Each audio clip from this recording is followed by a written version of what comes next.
past, present, future, which is what writing is for me. It's control. Nobody tells me what to do. I am in control. Hello viewers, today I am here to discuss the essay Peril by Toni Morrison. It is one of the two essays in the first lesson, Persuasions on the Power of the Word, in the second module of the text Issues That Matter. The other essay on censorship we discussed in the last video. So today let's go through Peril by Toni Morrison. Have you heard of the writer Toni Morrison? If you haven't, I'm sure when you hear the name Toni Morrison, you expect a male writer here. But you are wrong. Our Toni Morrison is a female writer. Now you might be wondering how she got her name Toni Morrison. Her original name was Chloe Ardelia Beaufort Morrison. She changed her name when she became a Catholic at the age of 12 and chose the name Anthony after the Saint Anthony of Padua as her confirmation name. As you know, in many countries, it is customary for a person being confirmed in the diocese of some Roman Catholic churches and diocese of Anglican churches to adopt a new name. It is generally the name of a biblical character or a saint, thereby securing a patron saint as a protector and guide. Anthony thus became her middle name, which was shortened by her family members to Toni. Do you know she used this name Toni Morrison first when she was a student at Harvard University because people had a hard time pronouncing her birth name Chloe Ardelia Beaufort Morrison. But it proved to be a decision she later regretted. Toni Morrison says, "I regret having called myself Toni Morrison when I published my first novel." You know, Toni Morrison is an African-American writer.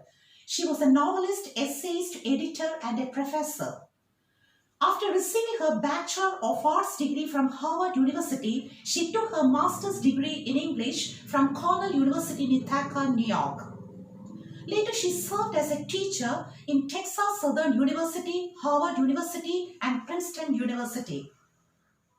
Morrison's childhood was filled with African-American folklore, music, rituals, and myths. You know, her family had an intense love and appreciation for Black culture. Storytelling was an important part in the life of Beaufort family. Both children and adults would share stories with one another. Her real-life world is often included in her works. You know, Toni Morrison is the first African-American woman to win Nobel Prize in Literature. Her novel Beloved won the Pulitzer Prize. In 2001, she was given National Arts and Humanities Award by President Bill Clinton.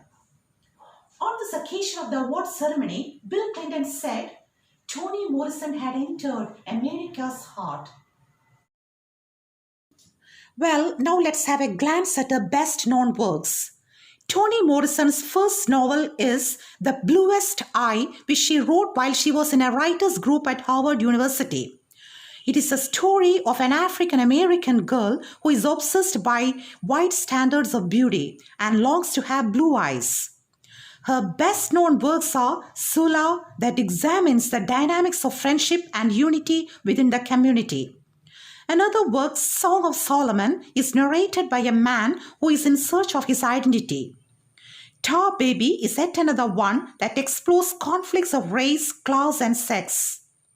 Beloved, a story about life after slavery, is considered Morrison's masterpiece. Her usual subjects include good and evil, love and hate, beauty and ugliness, friendship and death. She is a strong advocate of free speech and feminism. Well, now let's discuss the essay Peril by Toni Morrison. Toni Morrison's introductory essay titled Peril in the anthology Burn This Book was first presented as a speech on censorship at the Penn International Festival in 2008. Here, peril means great danger, risk, or threat. Here, Toni Morrison points out the perils of writer and authority.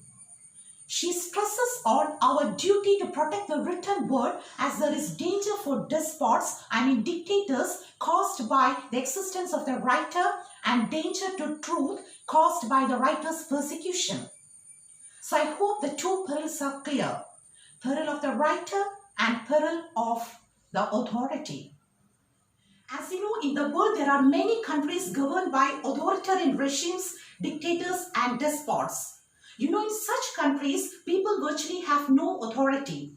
The state has the absolute power on every aspect of the country, whether it be political, social or economic. And in such countries, authorities never allow dissident writers and media to write and publish whatever they like. Dissident writers mean those who oppose the authority, and media here includes playwrights, poets, essays, bloggers and so on. Do you know why they always wish to have a control over the media and dissident writers? The answer is crystal clear. It is just because they are always threatened by the dissident writers who write openly about the oppression under such regimes that functions like a comma by informing the public the truth. Here, comma means the forceful peace imposed by the authority. These writers also try hard to avoid the blood flow of wars caused and enjoyed by profiteers. So, if the authorities give such dissident writers free range to publish their judgment and follow their creative instincts, definitely they'll be doing so at their own peril. Now, the next question is, how do they control these dissident writers or media? They adopt different methods like surveillance, censorship, arrest, and slaughter. Surveillance means close observation.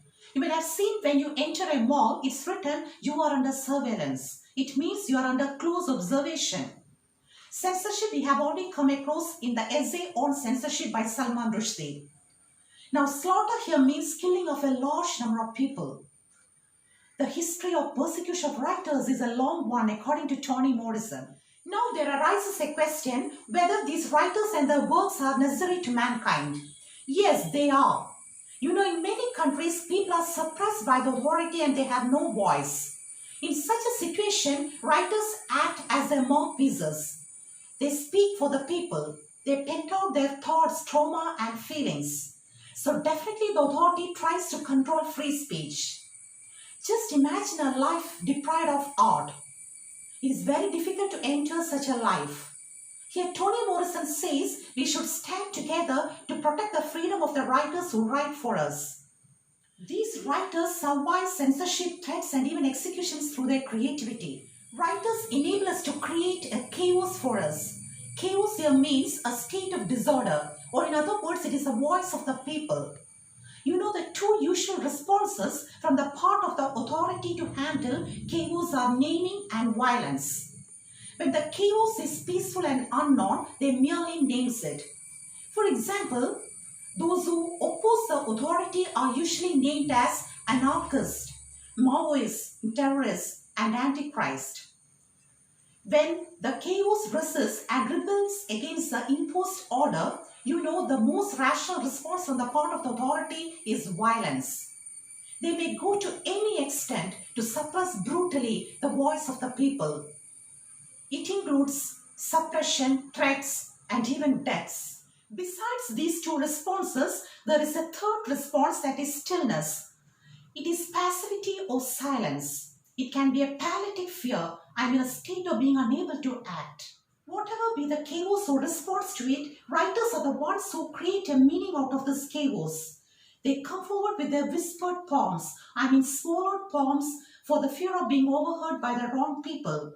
Muffled voices, I mean they speak indistinctly, and outlawed languages, that is against law.